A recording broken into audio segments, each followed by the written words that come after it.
Welcome back. Now, the Africa Investment Forum launched on Tuesday in Johannesburg, South Africa, aims to finance the infrastructure gaps in the continent. Our South African Bureau Chief, AfDB's, had a conversation with the President of the African Development Bank, Dr. Akinwumi Adesina, who explained how the initiative will leverage insurance and pension funds for economic development.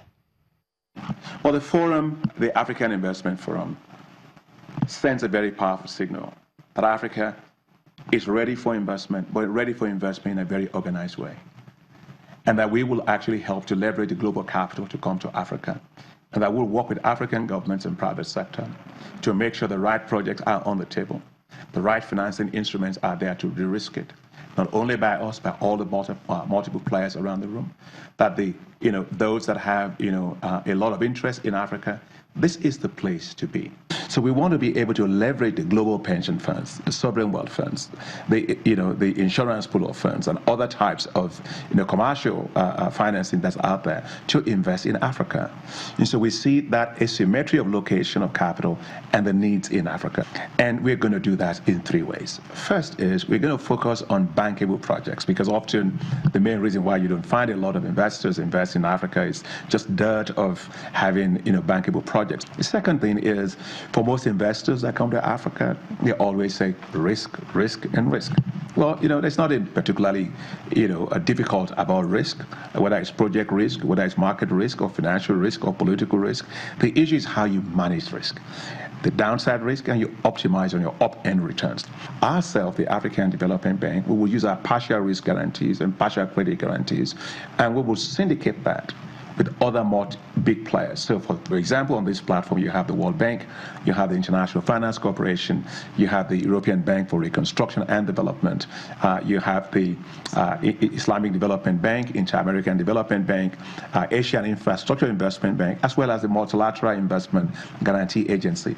This is the first time all of us are coming together on a platform to help to de-risk investments that are coming to any given part of the world. We will be having a few heads of state, but no political speeches. There will be no speeches at all. It's going to be an investment marketplace. How aligned are these heads? You're playing down the political aspect, but how aligned are the political leaders, heads of government, with this compared to what we've heard? We've heard so many of these come. We've seen them come and go.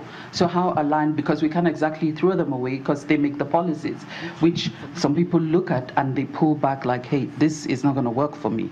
Or they get hurt along the way when they've invested somewhere, policy changes. We've seen in Nigeria so many times, the policy somersaults. How aligned are they going to be consistently with this? Well, I think that, first and foremost, the leaders are behind this. Because when we had the meeting at the Financing for Development, which was held in Addis Ababa, Ethiopia, with African leaders, African Union, Agenda 2063, what was agreed was we had to move from billions of dollars of investments to trillions of dollars of investment. And so whether it's in Nigeria, whether it's in Cote d'Ivoire, whether it's in South Africa, governments are looking for literally hundreds of billions of dollars to invest in critically needed infrastructure, energy, water, sanitation, healthcare services, aviation, you name it. And so the heads of state have those needs. But what we're talking about now is not about investment promotion. It's about how you actually get the transactions done. What are those deals that are there that are bankable in energy sector? And how are we going to interface those with potential investors? But they will be involved, and they are critical. Heads of state are very critical in helping to kick off the table those potential reasons why those investments don't occur. So we really consider the role of the heads of state very critical.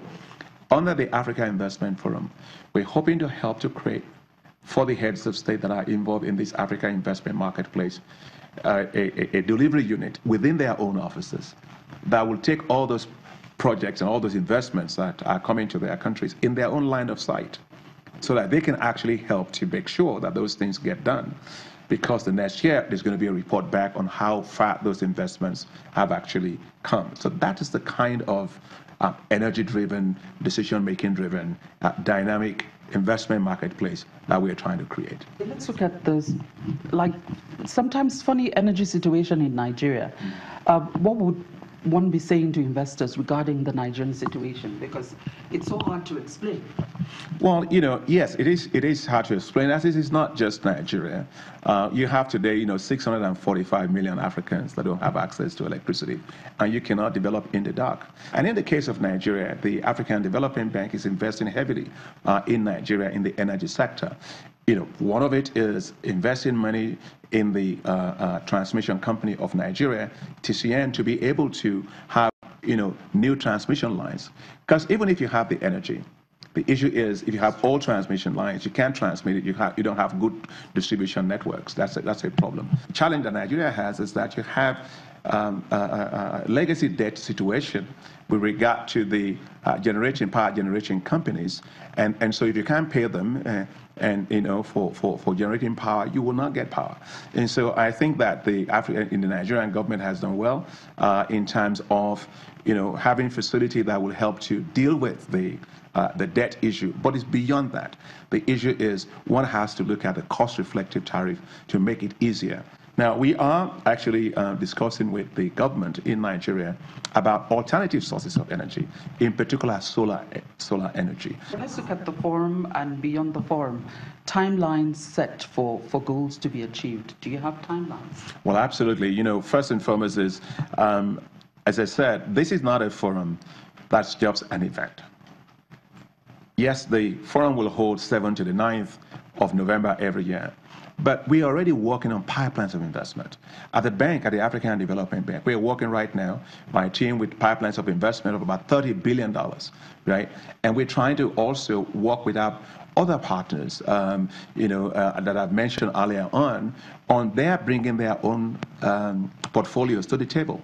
So it's not just about the African Development Bank. It's about creating a unified platform where all of us can syndicate and help Africa to have the density of investment in critical infrastructure.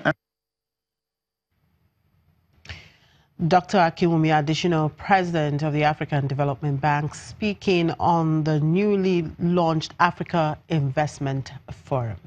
And finally on the program, the African Guarantee Fund, which supports small and medium-sized enterprises on the continent, will aim to boost its capital fivefold to $500 million by 2021. Despite being among the fastest-growing regions in the world economically, the difficulties faced by small businesses seeking to raise financing from risk-averse lenders represent a major obstacle to private sector economic development in Africa. The African Guarantee Fund provides local currency guarantees on bank loans to businesses to ease their access to credit. The company, which is incorporated in Mauritius, currently possesses capital of around $100 million. And that's it on the program. Thank you very much for watching. I'm Chimizi Obi Iwagu.